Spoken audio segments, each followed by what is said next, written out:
अस्सलाम वालेकुम YouTube family, आप सब कैसे हो। मैं उम्मीद करती हूँ कि आप सब ठीक होंगे। अल्हम्दुलिल्लाह मैं भी ठीक हूँ। बिस्मिल्लाहिर्रहमानिर्रहीम। ये एक ज़माने की बात है कि एक रियासत में बहुत खूबसूरत मलका रहती थी। उसकी खूबसूरती की वजह उसके उसके लंबे हसीन गहरे सुनहरे बाल थे। मलका अपने बालों से बहुत प्यार करती और बादशाह भी मलका के बालों की वजह से बहुत मोहब्बत करता। मलका अपने खूबसूरत बालों की वजह से गुरूर और तकब्बुर में मुब्तला हो गई थी। एक दफ़ा मलका अपने बाग के महल में खड़ी थी कि एक चिड़िया आई। एक चिड़िया सर्दी से ठिठुर रही थी। चिड़िया मलका के पास आई और मलका को कहने लगी, मलका तुम इतनी खूबसूरत हो कि तुम्हारे इतने हसीन बाल है। पहले तो मलका चिड़िया को बोलते हुए देखकर डर गई और फिर कहने लगी, तुम बोलती भी हो। तो चिड़िया ने कहा, हाँ मैं बोलती भी हूँ, मुझे तुमसे एक मदद चाहिए। मलका ने कहा, क्या मदद। चिड़िया ने कहा, तुम तो इतनी हसीन और जमील हो और तुम्हारे इतने लंबे बाल हैं। अपने बालों का थोड़ा सा हिस्सा काट कर मुझे दे दो ताकि मैं अपने घोंसले में रख लूँ। ये नरम मुलायम बाल मेरे घोंसले को गर्म रखेंगे, जिसकी वजह से मुझे सर्दी कम लगेगी। मलका ने जब उसकी बात सुनी तो गुस्से से कहने लगी, मेरे बाल बहुत खूबसूरत हैं, तेरे गंदे घोंसले में रखने के लिए नहीं है। मैं अपने हसीन बाल हरगिज तुम्हें नहीं दूंगी। चिड़िया ने इसकी बात सुनकर और कुछ ना बोली, बस मलका के इर्द गिर्द चक्कर लगाने लगी और साथ साथ गाने गाने लगी। पतझड़ जब आएगी मलका के बाल खाएगी, बरसात पत्ते लाएगी मलका बाल ना पाएगी। यही गाना बार बार गाते गाते चिड़िया और उड़ गई, लेकिन मलका को उसकी बदवा की परवाह नहीं थी। इसी तरह दिन गुजरने लगे और पतझड़ का मौसम आ गया। दरख्तों से हल्के हल्के पत्ते गिरने लगे तो मलका के बाल भी इसी तरह गिरने लगे। पहले तो मलका ने नज़रअंदाज किया, लेकिन कुछ वक्त के बाद मलका के आधे बाल झड़ चुके थे। मलका रोते रोते बादशाह के पास आई और उसको सारा किस्सा सुनाया। बादशाह ने मलका रोते रोते बादशाह के पास आई और उसको सारा किस्सा सुनाया और बादशाह मलका के इस वहम पर हंसने लगा और कहने लगा, कैसी बातें करते हो, कोई चिड़िया कैसे तुमको ऐसा नुकसान पहुंचा सकती है। कुछ बाल तो झड़े हैं, ठीक हो जाएंगे। इतना कहकर बादशाह चला गया। इस दौरान मलका ने यह रंग रंग की तेल और दवाइयाँ अपने सर पर लगाई, लेकिन इससे कोई ताकार नहीं हुआ। एक रात बहुत आंधी चली और दरख्तों के सारे पत्ते झड़ गए। सुबह जब मलका बेदार हुई तो दरख्तों की जानिब देखा तो दरख्तों के पत्ते बिल्कुल झड़ चुके थे। मलका भागते हुए शीशे के सामने गई तो ये देखकर चिल्ला उठी कि उसका एक भी बाल उसके सर पर नहीं है और बिल्कुल गंजी है। मलका ने रो रो कर पूरा महल सर पर उठा लिया। ये बात बादशाह को भी पता लगी तो बादशाह को फौरन आया और मलका को देखा तो उसके सर पर एक बाल भी नहीं था। बादशाह ये देखकर बहुत परेशान हुआ और रियासत के एक काबिल हकीमों को बुलाया, लेकिन और उनके तेल और दवाइयों से और रियासत के काबिल हकीमों को बुलाया, लेकिन उनके तेल और दवाइयों से मलका का एक भी बाल नहीं निकला। मलका अपने बालों के गम में ज़्यादातर बेहोश ही रहती थी। जब भी वह किसी औरत के बाल देखती तो बेहोश हो जाती। बादशाह ने हुक्म दिया कि सारी औरतें अपने सर पर टोपियां पहन लें। कोई भी अपने मलका के सामने बाल ना दिखाए तो बादशाह के हुक्म पर अमल हुआ।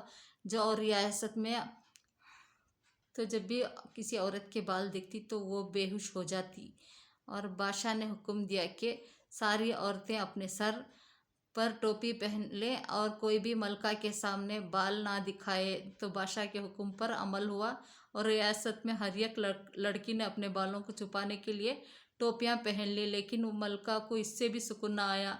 तो बादशाह को कहने लगी, तुम रियासती हर एक लड़की के बाल कटवा दो, क्योंकि बादशाह मलका से बहुत प्यार करता था। तो उसने हुक्म दिया कि कल ही एक रियासती में एक लड़की और एक औरत को जमा किया जाए और उसके बाल काट दिया जाए।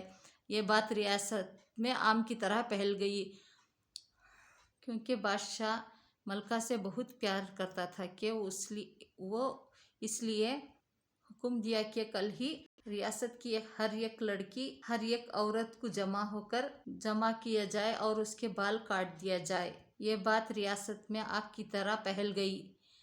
और रियासत में गरीब मचेरा रहता था जो अपनी बीबी से प्यार करता था। जब उसकी बीबी ने यह खबर सुनी तो वो बहुत रोई। मचेरा अपनी बीबी की यह हालत देखकर बहुत परेशान हुआ। वो अपनी बीबी को पूरी रात दिलासा देता रहा। अगले दिन रियासत की हर एक लड़की, हर एक औरत बादशाह की महल के बाहर आ गई थी। बादशाह ने पहली लड़की का नाम लिया और कहा, इसके बाल काटे जाएं। तो पीछे हुजूम से मछेरा निकलकर सामने आया और कहने लगा, बादशाह सलामत, मुझे 10 दिन दिए जाए। अगर मलका के बाल वापस ना ला सका तो फिर इसके बाल काट देना। अगर मैं ले आया तो बादशाह बोला, अगर तुम ले आए तो मैं तुम्हें अपनी आधी सल्तनत अपने तोहफे में दे दूंगा। मचेरा 10 दिन का वक्त लेकर अपने सवेरे पर चल पड़ा और रवाना हो गया। मजेरे ने अपनी माँ से सुना था कि यहाँ से 2 रियासत दूर दरिया के पार एक जादूगरनी रहती है जो कुछ बीज देती है, जिसको सर पर डालने से लंबे और घने बाल निकल आते हैं। तो मचेरा उसी जादूगरनी की तलाश में सफ़र को निकल पड़ा। वो चलता चलता चलता जंगलों, सहरा और रियासतों को कूद करके एक दरिया तक पहुंचा, जिसके कोने में एक कश्ती खड़ी थी। कश्ती के साथ 3 लड़के दरख्त थी। पास जाने पर मचेरे की आंखें तो फटी की फटी रह गई जब उसने दरख्त देखे, क्योंकि दरख्तों में से एक दरख्त सोने का था, दूसरा हीरे का था और एक मटर का दरख्त था।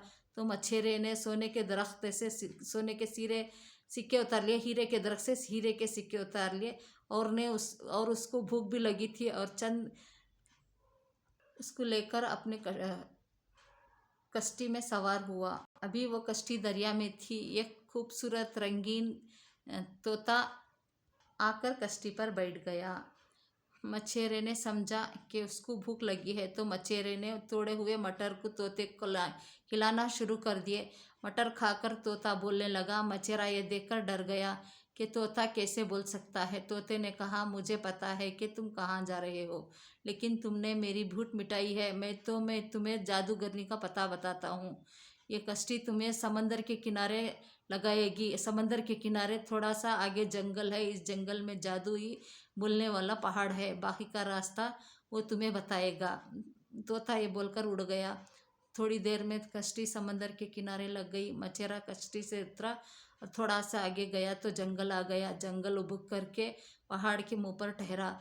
मछेरे ने जो ही पहाड़ के ऊपर हाथ रखा, पहाड़ जोर जोर से हिलने लग गया।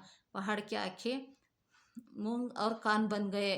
पहाड़ बोलने लग गया कि तुम क्या चाहते हो, तुमने मेरी नींद में खलल डाला। मछेरे ने बताया कि मैं एक बीज की तलाश में हूँ, एक सर में डालने से बाल उगाते हैं। पहाड़ ने कहा, मैं तो इसमें पहुँचा सकता हूँ, लेकिन तुम्हें मेरे पहली का जवाब दो। मछेरे ने कहा, बोलो क्या पहली है। पहाड़ ने बोला, मैं कीमती हूँ, मैं नायाब हूँ, मैं बादशाहों की ख्वाहिश हूँ। मुझको समंदर में ढूंढते हैं, मुझको पहाड़ों में ढूंढते हैं, बगैर खानों के उड़ता हूँ, कान में बोलता हूँ। जो जो जो होना तो जानो मैं कौन बोलता हूँ। मजेरा सोच में पड़ गया और कुछ देर सोचने के बाद उसने सोने का सिक्का निकालकर पहाड़ के सामने किया। पहाड़ चिल्ला उठा, ये मुझे दे दो। ये चिल्लाने उठा और ये मुझे दे दो, ये मुझे दे दो। और वो कहा, तुम्हारा जवाब ठीक है।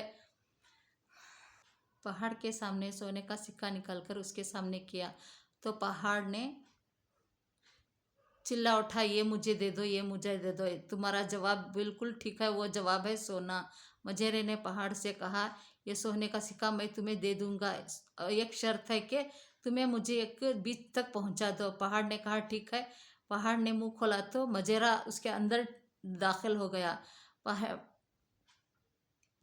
पहाड़ तो जोर जोर से हिलने लगा कि इसके हाथ से सोना का सिक्का गिर जाए, लेकिन मजेरे ने सोने के सिक्के पर अपनी गिरफ्त मजबूत कर ली और आगे चलता गया। थोड़ा आगे गया तो जादूगरनी बुढ़िया मंत्र पढ़ती हुई नजर आई।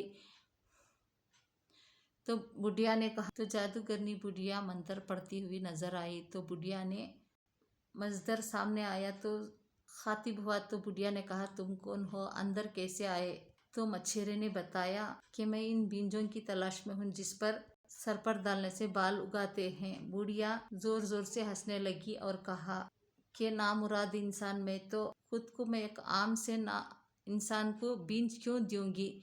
मैं ऐसा कभी नहीं हो सकता। लेकिन तुम हाँ मुझे ऐसा दोगे तो मैं खुश हो जाऊं, तो मैं तुम्हें वो बीज दे सकती हूँ। मजेरे ने बहुत सोच विचार के बाद सोने का सिक्का निकालकर जादूगरनी के सामने कहा, लेकिन जादूगरनी ने उस पर कान ना धरे। तो फिर मछेरे ने फिर हीरे निकालकर जादूगरनी को दिखाई, तो जादूगरनी की आंखें फटी की फटी रह गई और चिल्लाकर कहने लगी, ये मुझे दे दो, मैं तुम्हें बाल उगाने के बीज दे दूंगी। मछेरे ने जादूगरनी को वो हीरे दिए और वो जादूगरनी ने वो बीज मछेरे को दे दिए। मछेरा पहाड़ से बाहर निकला और पहाड़ के मुंह के अंदर अपने सारे सोने के सिक्के डाल दिए और अपना वापसी का सफ़र तय करने लगा।